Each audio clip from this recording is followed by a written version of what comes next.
Hey, what's up, everybody? My name is Jeremy Schumacher. I'm a licensed marriage and family therapist. I'm the Jer in Wellness with Jer. Thanks for stopping by and checking out my channel. Today, we are going to review a horror series that has a lot of elements of religious trauma in it. We're going to talk about Midnight Mass, which is a miniseries directed by Mike Flanagan on Netflix. Midnight Mass is horror.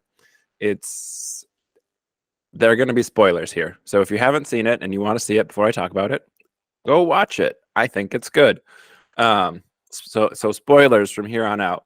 I think it's a really good take on religious trauma. I think it's a really good take on culty behavior. I think it's an interesting twist on vampire mythos as Christianity, and Christianity vice versa as a vampire story. I think it was fun. I don't think it's particularly accurate. But I think it was fun, kind of twist on things that way. So the series stars Kate Siegel. I'm terrible. There's nothing that makes me, this is false. This is hyperbole. There's nothing that makes me more nervous in these videos than having to pronounce people's names. Zach Gilford, Hamish Linklater, who won some awards. I think he won People's Choice Award. He's fantastic in this show. He plays Father Paul, who is one of the main characters, so it's kind of an ensemble cast. Riley is kind of introduced. Riley is played by Zach Gilford. Riley is kind of our main character in that Riley is returning to Crockett Island, which is this tiny island, 127 people, very small community, fishing community. Riley left in his teenage or college years and got in a drunk driving accident, went to jail because he was the drunk driver, which don't drink and drive. So there's some themes of like dealing with PTSD. He's a lot of flashbacks, seeing the person who he killed. That's interesting in the show. And I think I don't know. When he lays down and to go to sleep each night, he sees the person he killed. He sees the police lights flashing. So I think, in the way that PTSD actually works is nightmares are pretty common. Flashbacks are pretty common. I think, again, Hollywood's gonna dramatic it up a little bit. It's maybe more those nightmares or flashbacks could be realistic. I also think something like police lights or some of those things are going to be triggering if that's a particular trigger. So the show doesn't necessarily spend too much time on that because it gets into religious trauma. But we know Riley has this PTSD. There are other characters who definitely have trauma, but the show doesn't really explore that too much. We know Erin Green, who is one of the other main characters. She left the island as well, and she's back because she was leaving an abusive relationship. So we can pretty much assume there's some trauma there. The whole community's been traumatized by an an environmental event where an oil tanker spills oil and it pollutes the bay that they fish in. So this fishing town, this tiny island fishing town, you have to take the ferry to get back to the mainland, has been traumatized as a whole by this environmental pollution act. Thanks, big oil. And again, so there's all these themes in it, but the heart of the show, the main thrust of the show was about religion. So Hamish Linklater plays Father Paul, who is new to the island, except he's not, but he's new to the island. He's replacing the old Catholic priest.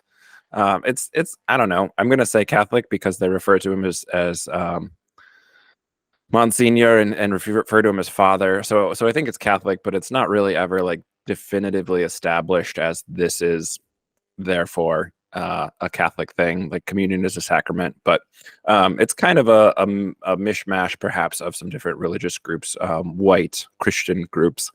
And so, yeah, the show kind of goes from there. Father Paul comes to the parish. He's new and he starts leading a religious revival, which in a small setting like that makes a lot of sense. So the community is primed to be religious. The community is suffering. He kind of brings a prosperity gospel with them, not from a wealth perspective, but you're going to get blessed by God perspective. So all the fish have been poisoned and but God's going to be with us. So he heals a girl who's been in a wheelchair. She was shot in a hunting accident and or a drunken shooting event. It was kind of murky on that. Another islander mistakenly shot her. The bullet went through her spine, and she's paralyzed from the waist down. So she's in a wheelchair. And at one point, Father Paul makes her stand up to come to communion. And she does, and it's a miracle. And that's kind of the driving thing behind this. So it's a little bit of like people are interested in a younger priest, pastor figure who's quite talented. He's a talented orator. The show spends maybe too much time in the church with him preaching. So again, like it's weird. The show's not, I think, as somebody who works with religious trauma, somebody who's deconstructed from a fundamentalist religion, that it shows a lot of the flaws in religion, but it doesn't come across as strongly anti-religion, other than like you see how religion is yucky and fails and so easily gets culty. But I think it misses some of the larger criticism that religion and organized religion in general uses cult tactics, even if it's not a cult. By the end of the show, Crockett, the island, the crockpot, as they call it, very Midwestern nickname, the island definitely gets culty by the end of it. So we'll talk a little bit about what that looks like. So what's happening is Father Paul is actually the old priest, Monsignor Pruitt, and he basically turns into a vampire. He is a vampire. He went on a pilgrimage to Jerusalem to walk in Christ's footsteps. The church pays for him to go. He's old. He has dementia. They should have never sent him. And again, like, so this is one of those minor things where I'm like, oh, the show, that's realistic. And also the show kind of sweeps past it without necessarily highlighting like how yucky this is. But the church pitches in to send him on this trip, and then like they don't send someone with him. So he gets lost. He has dementia. He doesn't know where he is. He gets lost. He ends up getting, and again, I think this is a story more than reality, but like he gets lost in a sandstorm, and on the road to Damascus is kind of his revisionist history of what happens. He ends up in a cave. There's a vampire in the cave. The vampire sucks his blood and then feeds him some of the vampire blood, and he then becomes a vampire. So Mike Flanagan has his critics out there. He does horror in an interesting way. It's less jump scares. There's gore for sure. I don't know. I'm not sensitive to that, so I'm maybe a bad read on it. I told my wife, who doesn't like scary stuff, that there aren't a lot of jump scares, and I was reminded while watching it that is not true. There are a bunch of jump scares, especially early in the show for Riley, and his flashbacks are kind of. But there's two like main jump scares where you kind of see something out of the corner of your eye, or there's something in the window. It's like but otherwise the show is like building tension as the island gets more culty. We are clued in early on, although watching with somebody who hadn't seen it before, it was interesting to kind of see my wife's take on not picking up on some of the vampire stuff. But again, it's all couched in Christianity, so. For those of you who are not religious, fundamentalist or literalist view of religion is when you take communion, which is unleavened bread and wine, that you are drinking the actual body and blood of Christ. And through that, you get eternal life because he died for you for a day and a half, and you get to experience his powers because you absorb them through communion. That's not what they teach. I'm being a little salty. They teach that through faith or belief or whatever rules they have in their particular brand of Christianity. Communion is one of the sacraments. It's this sacred ritual in which you get to commune with your God. Again, like it's very magical and ritualistic and doesn't make any sense in real life. But if you're raised in that, you think it's this very meaningful thing. So the show has some realistic aspects of that. You can tell like Mike Flanagan spent time in Catholicism and understood some of the background between like being an altar boy and like things like you can't take communion if you're not like in good standing with the church, which is super culty. It's based on in-group, out-group dynamics. So not being in good standing means that Riley can't go up and take communion, which is like the first conversation he and his dad have after he comes home from being in prison for 4 years. So that dynamic's a little janky. But yeah, so there's this whole vampire thing in the sense of by having the body and blood of Christ that you then get eternal life. And so it takes a fun twist on this vampire mythos and kind of makes it as if you have the vampire blood, you're getting eternal life. Now, Father Paul seems to genuinely believe and the show does a good job fleshing this out, that the vampire is an angel. because everywhere in the Bible where people say angels, their initial reaction is fear. The way that the Bible describes angels is they have multiple wings, multiple eyes, like 6 wings, 6 eyes, 8 wings, 12 wings. Depends on what allegorical fancy number the Bible wants to use, because sometimes 6 is the devil and sometimes 6 is not. Um, and so angels always terrify people. For they were afraid, they were terrified. That's a very common trope in the Bible. So he kind of takes it as like angels are supposed to be scary, and everyone has a visceral response to the vampire who sees it. It is terrifying for them, and they get scared. It spreads its wings out. It's bat-like. It doesn't have maybe like the wings, but it's a cool-looking vampire. I will say the show did a good job of that, especially a visual where the vampire's in the church in like priest vestments and those things. Like, that's badass. Again, like as somebody who's deconstructed and likes metal, I think Christianity could be really badass if they leaned into it, and they don't, because they can't be all the things they've said they're not, which is magic and pagan practices and all these things they've ripped off over the years that then they've also said are heresy and blasphemy. So they can't lean into any of the cool aspects of it, like vampirically eating a god and absorbing his powers, which is kind of what communion is.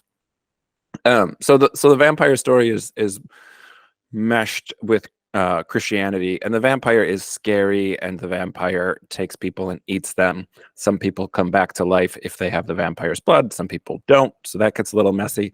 But the horror, I think, of the show, the vampire is horrific. Sure, I'll allow that. Eats people. There's blood. It's gory. If you're not a fan of that, you won't like the show. But the real horror of the show is the religious community, and Bev Keane is kind of the church helper. She seems to work for the church specifically as a full-time job, but she has a little bit of things to do with the school. She's kind of in everybody's business. I think for people who maybe aren't church people, she's like a stereotypical Karen. She's the most Karen. But for people who grew up in a religious setting, like, yes, she's a church lady. That makes sense. She fits kind of all those boxes that she checks. She's way too involved in the church. She's way too involved in everybody's business. She's hyper passive aggressive. She's just a very unpleasant person who's very self-righteous and rubs everyone the wrong way. She kills one of the island members' dogs because she doesn't like it. At one point, she poisons it and plays it off as an accident, and everyone kind of, not everyone, the sheriff and Aaron, who's the teacher, who left the island and came back, kind of know it's her but can't prove it. So she's the worst. She is played by that's played by Samantha Sloyan. Again, I'm terrible at pronouncing names. Who's like, a nice actress and like can, I'm sure, do lots of different roles. I didn't look up what else she's in, but she wears her hair in like a super tight braid, and she's like, everything about the character is uptight, and it is the worst. And so she's my wife also was raised evangelical fundamentalist and has deconstructed and deconverted. And like we were just talking kind of as we were watching it, like she's the church. Like Bev is the church. She's organized religion and all that is wrong with it. She is judgy. She is passive aggressive. She is unkind, unloving. Maybe seen those shirts that say "No hate like Christian love." Like that's Bev Keane. She's just the worst. And she does all these horrific things. And so does Father Paul, kind of always with this ends justify the means. So like, if this converts people, then what is committing a murder? We kill the town alcoholic, but like to grant other people eternal life. Riley gets turned into a vampire at one point. Father Paul offers to give Riley AA meetings because Riley has to go to the mainland for his AA meeting. So Father Paul offers to lead them, and they're doing these AA meetings. And Riley, unfortunately for Riley, walks in when the vampires at the church rectory or the church center. Oh, the church center is fun because there's a church and then there's a rec center, which it becomes clear that Bev Keane went around after that oil spill that I mentioned earlier that kind of rocked the community, encouraged everyone to take settlements from the insurance company, which ended up being a bad deal, and then encouraged everyone to donate to the church and built this rec center. So like, again, Bev as a metaphor for organized religion is, hey, there's a crisis, let's give to the church, let's take advantage there and just put the money to the church and not actually like benefit the community at all. So kind of gross and yucky. And so anyway, Riley turns into a vampire. and decides to turn his back on it. He does not want to be a vampire. He doesn't want to be involved in this. Riley's an atheist. He reports losing his faith, partially for being a drunk driver and not having any injury and killing an innocent person through that. Seems like he was maybe not believing when he left Crockett Island in the first place. He spent 4 years in jail, talked about how there's nothing to do in prison except for read. So he read, Buddhist texts, Jainism, Taoism, Judaism, Islam, all these different world religions that he looked into, and none of them made sense or fit for him or were logical or anything. So he comes back to Crockett Island as an atheist. So Father Paul definitely is not trying to help Riley. He is trying to reconvert him, I would say. And so that's kind of manipulative and yucky as well. And he just says like a bunch of offensive things in their AA meetings. So I work with religious trauma. One of the concepts I work with a lot is spiritual bypassing, which is when you have a unpleasant thing happen in your life and you kind of just slap a scriptural teaching or a passage, let go and let God.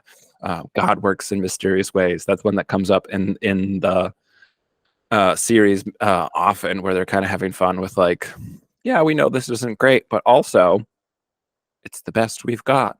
And so he's just full of spiritual bypassing. Like Father Paul, when he's interacting with other characters, is very kind of slimy, car salesman-y. It doesn't come across early in the show. So you start seeing it like episodes 4, 5, and 6 in the second half of the show, where otherwise he's kind of this charismatic preacher from behind the pulpit. And then we get into seeing him in these other interactions. You're like, this guy's no good. And again, Hamish Linklater is awesome, not only because the character is a genuine believer, but also doing a horrific thing. And so you're seeing like this a complex character who's deeply flawed and also deeply idealistic, and it's just a fantastic performance. So yeah, there's spiritual bypassing constantly. You see it from the common people who go to church and are struggling. So like Riley's mom struggles with the fact that he killed someone, is very happy to have him back in the island, but is struggling that he's not like a Christian. And then there's a whole storyline for the sheriff, who is Muslim and is from out of not from the area he was in. It's implied he's on the East Coast somewhere, New York perhaps. During 9/11, he was just becoming a cop and rose through the ranks, and then realized that he rose through the ranks so that they could use him and other Muslim people in the police force to spy post 9/11. So like there's a little bit of I don't know, reality and some of that stuff with like the racism, but he faces microaggressions. Many people on the island call him Sharif, which is kind of an an Islamophobic way to make fun of him, or to call attention to the fact that he's a brown person and not from Crockett Island originally. And so he deals with these microaggressions, and he kind of talks about like putting up with all of this because he wanted to get away from the racism, and he wants his kid to grow up someplace, and like then he's still dealing with the racism. So it doesn't solve anything, but he's trying to go somewhere sleepy. He won't have to pull a gun. He won't have to deal with anything traumatic. Which unfortunately for him, there's a cult and a vampire. So that doesn't work out. But his son ends up getting swept up in the religious fervor of the miracles that are happening. So his son is friends with the girl who's in the wheelchair, and when she starts walking, he starts wanting to go to this church and see the miracles that are happening. And so that's the storyline where, again, like you see Christianity is extremely disrespectful, which it is. Like I went on a mission trip when I was in college, and like playing that back in my head, I'm like, I was 18 or 19. I had very little life experience. To go to a third world country. I ended up going to Ukraine and doing like a vacation Bible school where you're teaching kids about the Bible, but like also teaching kids English as second language, which ultimately, like I look back on it and say like my religious background I was never like alive with the spirit. Like God was a theoretical thing in my head. And so, I spent more time doing like the English as a second language thing than the Bible study. Not that I didn't do it, but I like just reading the kids I was working with and working through the language barrier. Like this was the thing that was more meaningful to them. So that's what I was sharing more. But it doesn't defend the fact that like a very privileged white person goes to a third world country and tries to convert people and like doesn't do anything to learn about the culture. It's not respectful. It's like you're going and trying to convert people with no thought of their well-being or their cultural heritage. Because again, like one of the main horrific themes in this show is the ends justify the means. Like if you can convert people, isn't it great to get them eternal life, even if you're awful to them in the real world? So like, yeah, it's not great. And you see this disrespect definitely to the sheriff and his son, but ultimately to a lot of different characters. Riley is treated very poorly as kind of being an outsider. The other people on the island who don't attend church. So there's a doctor on the island who doesn't go to church, and like that's frowned upon, and she's queer, and like just the guilt and the shame. We do find out that's also an interesting character arc where we find out that Father Paul was her father, and that was hidden from her and lied about. So again, spiritual leader lying to people for his own personal benefit. Not great. But also very, very, very, very realistic. So we have this, but like it's interesting. It adds to the tension and the horror of it all because when Father Paul's there, he's always staring at Sarah is her name in the show, and she is the doctor, and she's like, he's always staring at me. He was always staring at me when I was a little girl. Is very creepy. And we learned then that like he was her father, and so he was staring at her because he wanted to have a relationship with her but wasn't allowed to. Yada yada yada. So again, like it's just like the church not allowing people to lead authentic, genuine lives, the church judging gay people, the church disrespecting other religions and cultures. It's just all very horrific. And again, I think it's interesting because like I have a couple pastors in my family who have, well, one pastor, I have multiple pastors in my family. One for sure has seen the show and like enjoyed it, which is just weird. Like I don't know how to watch this and be like, yay, Christianity. Like I think there's cognitive dissonance there to see that Bev represents everything that's wrong with the church and then still be like, yeah, but we're cool with it. Oh, like the church keeps abusing kids and like that's not great, but like it's not our church until it is. And then like, you know, we just ship that person off and ignore that it happened and we file for Chapter 11 bankruptcy so we don't have to pay victims ever. And again, like if you're cool with that, I don't know. Part of my deconstruction was also around like I was raised Lutheran being very anti-Semitic. And so like again, if you're cool having that label of being Lutheran when you know, and like the pastors do, because I study Luther pretty extensively, that like his writings were then used later by the Nazis for their pogrom against the Jews. There's like a 15-point plan, and 10 of the points are from Luther's writings. So like, yee. I don't know. It's the church lacking accountability and not really having any true accountability. When you say your accountability is in the afterlife and is from a higher power, you're not really living in a world of accountability in the real world. So that's very apparent in the show. And as people get caught up in kind of this religious fervor, what was the one recently?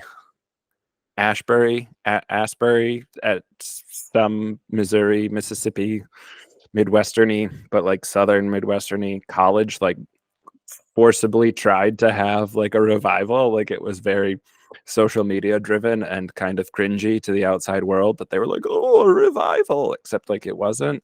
And it's also during COVID, so people kept getting sick. So Midnight Mass also came out during the pandemic. So I think some people look at it as a metaphor for like the religious right getting caught up in a lot of the like 5G conspiracy theory stuff. But like, I don't know. I certainly see how you could read the show that way, but there's such clear parallels. The show is very clearly about religion. It's very clearly, so like I can see it. I think it's just a quirk of when it came out that people kind of read it that way, or talk about it that way. I don't think it really comes across at all in the show, other than when people are primed for believing something in their heart, which is an organ made of mostly muscular tissue and has nothing to do with your feelings. You don't feel things in your heart. But when you're primed for that, that you then can be swindled in other ways. So I kind of look at the religious right currently and say like, right, all these evangelicals are used to being conned by the church. And so an even bigger, better con man like Donald Trump comes in and kind of takes over, even though he has nothing to do with white evangelicalism at all. So it's kind of interesting to see like the conspiratorial thinking get caught up. So we see this in revivals, we see this in cults as they take off, like the religious fervor and zeal that people feel in it, and then kind of what they're left with. And so the people are kind of left stranded on the island after a storm comes through. Bev Keen leads a apocalyptic burning of part of the island, which spreads to the whole island. And then all the people who've been turned into vampires are going to be stuck on the island, turned to ash when the sun comes out. I will say, as a fan of, I don't know, a fan, as somebody who's aware of like vampire mythos, and like again, I'm not claiming to be an expert on it, um, but being aware of some of those classic monsters and tropes and some of those things. The vampire mythos is interesting in the show because we have pastors. They're in the church a lot. So like the crucifix isn't something that bothers the vampire. Um, the sun seems to be really the only thing, and that is explained in the show as like the fourth seal of the apocalypse, that the sun will burn people alive. So it's interesting because I do think Christianity, I grew up in the 90s. I was born in the late 80s, grew up in the 90s. I'm a millennial.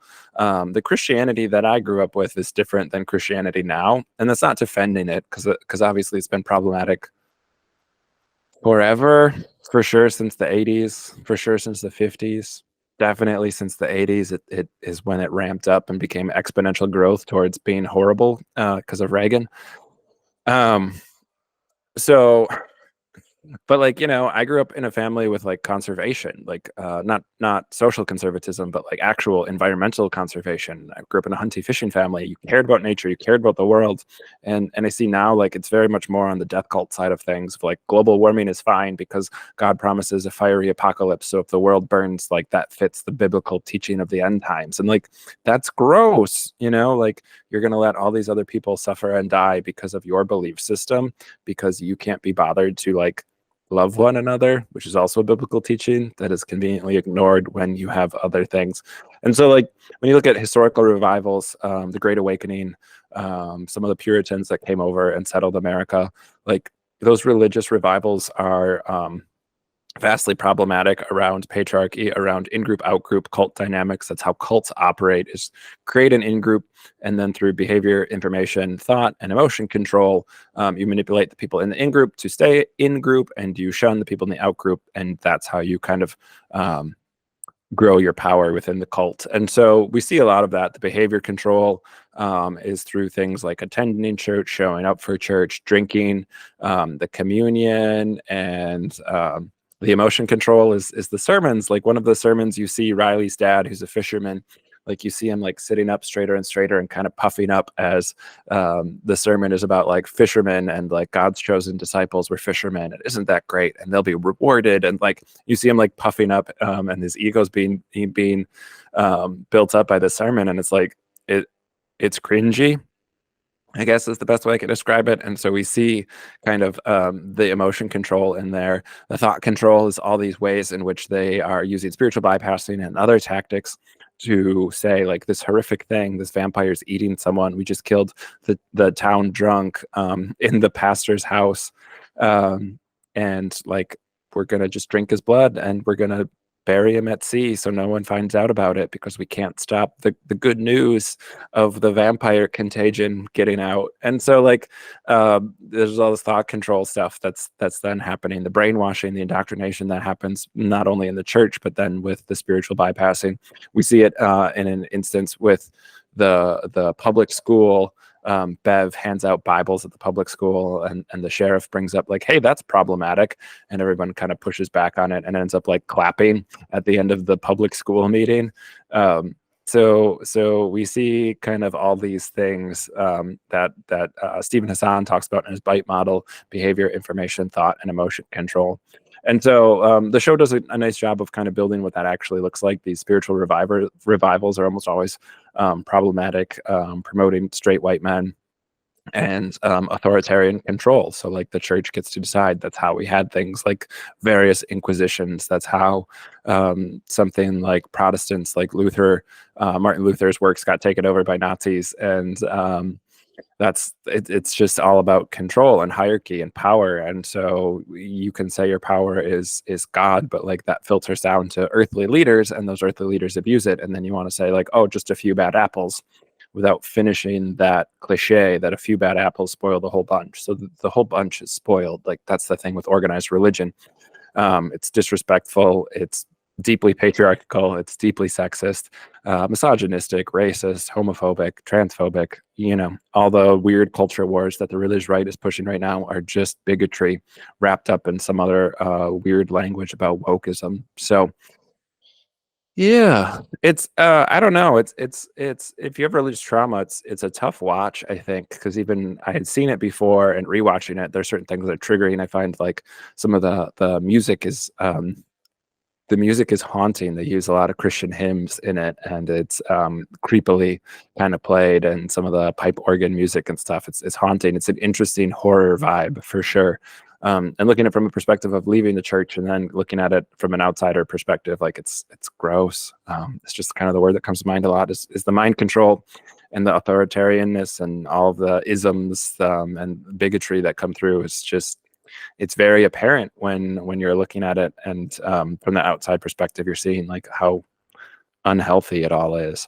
So I will say, Mike Flanagan, I've read some of his criticisms and some of the other reviews online. He's very big on a dialogue. So one of his, I think his new show is The Fall of Usher, which I haven't watched yet, but I probably will because Mark Hamill's in it, Luke Skywalker. So that's baller.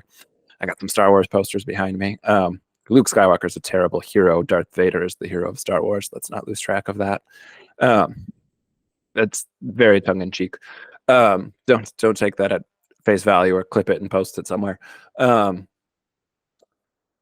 But Fall of Usher and Haunting of Hill House, Haunting of Bly Manor are other Mike Flanagan shows, and he's really big on like monologues. So in Midnight Mass, Riley and Aaron have this monologue about what happens after you die. Obviously, in a church setting, a monologue's okay because it's like the sermon. It works in universe for the show, but otherwise, like it's very unrealistic how characters dialogue with each other. It's just taking turns monologuing. They're not actually dialoguing. So like I have a podcast, Your Therapist Needs Therapy, shameless plug. I posted it on YouTube, so you can find it right on my page. But I do minimal editing. I have a media person who helps me out, and I tell them like minimal editing because I want people to hear how conversations happen in real life. Like I have that with couples therapy a lot, where people don't talk. We don't see realistic versions of how people talk. We don't see how people fight in a healthy or productive manner. We just see drama all the time, and then we see these contrived things on in Hollywood and shows and movies and all these things. And that's not how real people talk. So I would say that this show, and apparently it's a trope in Flanagan shows, the monologuing is really next level. So some of that is some suspension of disbelief. In a show that's about vampires, the suspension of disbelief, I think, is tested most by some of the way that characters monologue back and forth at each other. And I don't think the show really explores other belief systems or gives like atheism or agnosticism really their due, I guess. Like it highlights some of the flaws with the church, but then kind of just leaves it. The finale is very apocalyptic and biblical in that sense, but I don't know. I want to like the ending because it's very horrific. Like an ending where most of the characters die, I think, is very fitting. Like I like shows like that because that's reality. Even though I like my shows to not be realistic, I like the break with reality. It's why I watch like a ton of anime. Not a ton, way more than I used to because I like that break. I don't want to have to think about real things like family dynamics when I'm doing or couple dynamics when I'm watching media. But yeah, most of the characters end up dying, and you're left with like, right, this religion, this organized belief system, this religious zeal and fervor. The revival failed; like it let every person down, and so I think that's kind of the message. But like it still comes across as like oddly Christian at the end of it. So I think having a character in Riley who is atheist and some other characters who are maybe agnostic, if one character who's representing kind of Islam. Those things don't get explored much. Riley gets one monologue about basically like DMT and what happens to your brain as you die. And like, it's fine. Again, I think it's not a bad monologue. I think it's just weird how the conversations happen. Anyway, but also Father Paul really becomes like a secondary or almost like a backseat character in the finale, just in how much he, and maybe it's trauma, maybe his faith is shaken when he realizes the horror that he's brought on the community. He kind of renounces his approach and says, like, I should have spent my time with my family. I should have left the church to be with my kid. And so he has a lot of regret, but like he goes from this very forceful orator, the speaker who has a lot of charisma, to like nothing in the finale, and it's kind of a weird character turn. I think I could describe it away as trauma, other than like he's got a bunch of trauma elsewhere. So I don't know. I think for as big of a character he is for the first 6 episodes of the show, which are all named after books of the Bible, which is fun. I think he kind of like dips out in the finale, which is a little weird and leaves it a little unsatisfactory. We see Bev get her comeuppance, but I don't know. Otherwise, it's kind of like everyone sings a hymn as the sun comes up and they all turn to ash, and like, I don't know.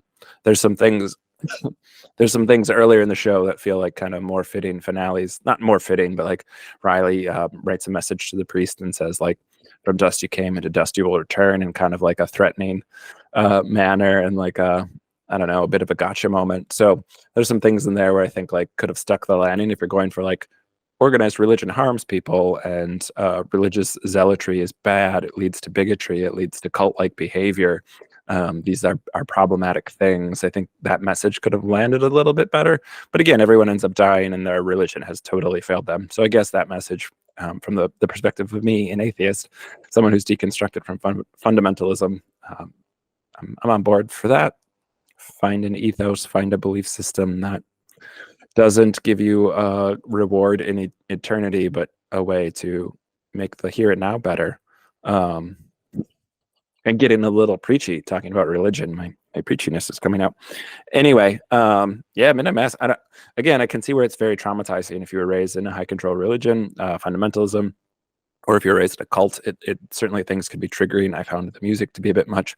My wife, who was in choir and much more engaged in music on the Christian side of things, was singing along with some of the hymns because she still remembers the words and stuff, even though it's been years since we've been in church.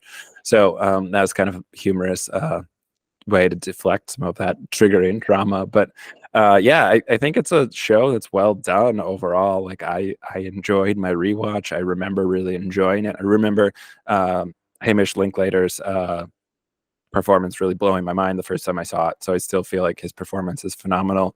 There's some fun things. The vampire is very cool stylistically. I think it's well done. So, and it's tense if you want something that's horror from a tension place. There's gore, blood galore. It's a vampire story. But it never like viscera, like, I don't know. There's a lot of blood, but like not people's like being chopped in half or guts hanging out or anything like that. There's an animal death that's quite distressing.